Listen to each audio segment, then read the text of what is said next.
The wisdom beneath his feet. In a quiet home at the edge of an old city, a grandfather lived a long, gentle life.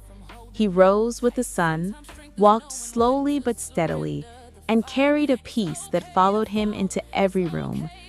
When he passed away at 87, his family gathered, not only to mourn, but to remember. They spoke of his kindness, his patience, and the strange grace of a man whose body never seemed at war with itself. One evening, his granddaughter asked an old family friend, "How did he remain so whole for so long?" The man smiled and said quietly, "Your grandfather understood something Scripture has always whispered, that the body responds to the soul. When he was young, he lived for a time in Calcutta.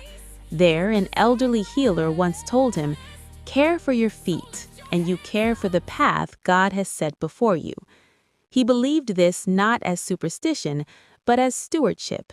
Each night before sleep, he sat in silence. He warmed oil in his hands and gently massaged his feet, praying, not loudly, not formally, but with gratitude. For in the Bible, feet are sacred. How beautiful are the feet of those who bring good news. This is why Jesus knelt. On the night before the cross, he did not preach, he washed feet, teaching us that restoration begins with humility and care. Each night, his breathing slowed, his worries surrendered.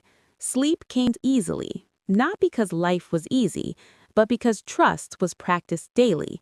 The oil was not the power, the ritual was not the miracle, obedience was.